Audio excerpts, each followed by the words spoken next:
और इसी बीच इस वक्त की बड़ी खबर सामने आ रही है। जयपुर से मिल रही है इस वक्त की ये बड़ी खबर, जहां जयपुर ग्रेटर निगम से खबर निकलकर सामने आ रही है। ग्रेटर निगम महापौर सौम्या गुर्जर को बर्खास्त किया गया है। राज्य सरकार ने सौम्या गुर्जर को पद से हटाया। स्वायत्त शासन विभाग ने इसे लेकर आदेश जारी किए हैं। तो जयपुर ग्रेटर निगम से ये बड़ी खबर इस वक्त की। ग्रेटर निगम महापौर सौम्या गुर्जर को बर्खास्त किया गया है। राज्य सरकार ने सौम्या गुर्जर को पद से हटाया है।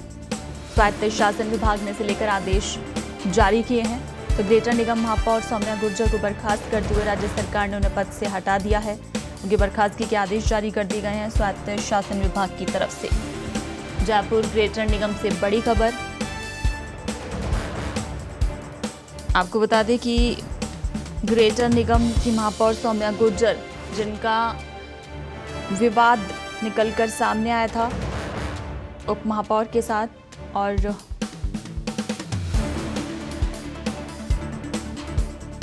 उसी मामले पर अब राज्य सरकार ने कार्रवाई करते हुए सौम्या गुर्जर को पद से हटा दिया है। स्वायत्त शासन विभाग ने इसे लेकर आदेश जारी कर दिए हैं। तो सौम्या गुर्जर, एक बार पहले भी इन्हें पद से बर्खास्त किया गया था।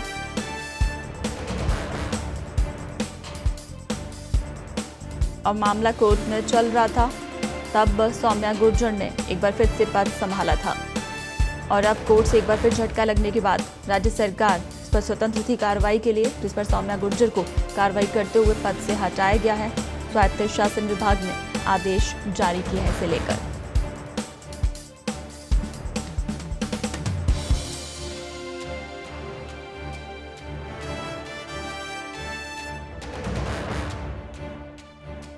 चलिए इस खबर पर और ज्यादा जानकारी और अपडेट के साथ जयपुर से हमारे सहयोगी अश्विनी भदौरिया फोन लाइन पर हमारे साथ जुड़े हुए हैं। अश्विनी, एक बार फिर से अपना पद छोड़ना पड़ा है सौम्या गुर्जर को, आदेश जारी हो गए हैं, क्या कुछ अपडेट है अभी? जी, पूनम पत्रिका टीवी के तमाम दर्शकों को बताना चाहूंगा कि 23 नवंबर को जो आदेश आया था सुप्रीम कोर्ट के, उसके बाद से जो राज्य सरकार है वो कार्रवाई करने के लिए स्वतंत्र थी। और ऐसा माना जा रहा था कि मंगलवार को जैसे ही सरकारी दफ्तर खुलेंगे और ये कार्रवाई होगी। लेकिन जो बीजेपी के पार्षद हैं, खुद महापौर हैं, जो लगातार जो सियासी घटनाक्रम हो रहा है, राज्य सरकार जिस तरीके से लगातार जो आपसी वाद विवाद चल रहे हैं, उसमें ऐसा लग रहा था कि कहीं ना कहीं कुछ दिन की मोहलत मिल जाएगी। लेकिन आज सुबह जैसे ही स्वायत्त शासन विभाग का दफ्तर खुला और उसके बाद ये आदेश जारी कर दिया और महापौर को एक बार फिर से, महापौर सौम्या गुर्जर को एक बार फिर से कुर्सी छोड़नी पड़ी है। जी बिल्कुल। तो पहले भी जब सौम्या गुर्जर को अपनी कुर्सी छोड़नी पड़ी थी, तब शील धाबाई ने उनका कार्यकाल संभाला था। तो अब ऐसे में आप क्या माना जाए? जी बिल्कुल, जिस तरीके से जो सियासी समीकरण बन रहे हैं अभी जो ग्रेटर नगर निगम में, उसमें एक बार ये माना जा रहा है कि एक बार फिर से कार्यवाहक महापौर के तौर पर सरकार किसी न किसी को लगाएगी। और जहां तक उम्मीद की जा रही है, एक बार फिर से महापौर के जो कुर्सी है कार्यकाल, उसमें एक बार फिर से जो सील दबाई है उनको ही फिर से इस कुर्सी को दिया जा सकता है कि जब तक चुनाव नहीं होते तब तक वो ग्रेटर निगम की कार्यवाहक महापौर रहेंगी। जी अच्छा, पहले भी सौम्या गुर्जर शांत नहीं बैठी थी, उन्होंने कोर्ट का रुख किया था। इस बार क्या निकल कर आ रहा है अभी सामने?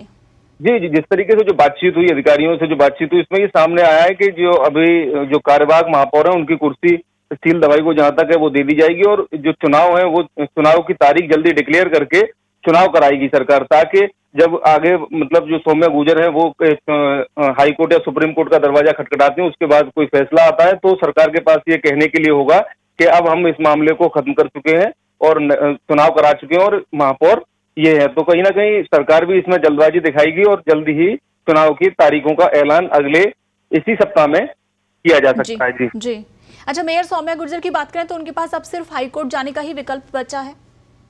बिल्कुल, हाईकोर्ट जाने का विकल्प खुला हुआ है, लेकिन वहां पर भी सरकार ने कैवियट लगा रखी है। हाईकोर्ट बिना सरकार का पक्ष सुने कोई फैसला नहीं लेगा, एक तरफा फैसला नहीं करेगा। तो कहीं ना कहीं अब ये जो कानूनी लड़ाई है ये लंबी चलेगी। अगर सौम्या गुर्जर हाईकोर्ट जाती है तो सरकार का भी पक्ष पूरा सुनाया जाएगा। लेकिन गौर करने वाली बात यह है कि न्यायिक जो जांच हुई थी उसमें सौम्या गुर्जर को दोषी माना गया था और उनके साथ जो 3 पार्षद थे उनका पहले निलंबन हुआ और उसके बाद उनका न्यायिक जांच के आधार पर निष्कासन भी किया जा चुका है। बिल्कुल बिल्कुल अश्विनी, इस तमाम जानकारी के लिए शुक्रिया।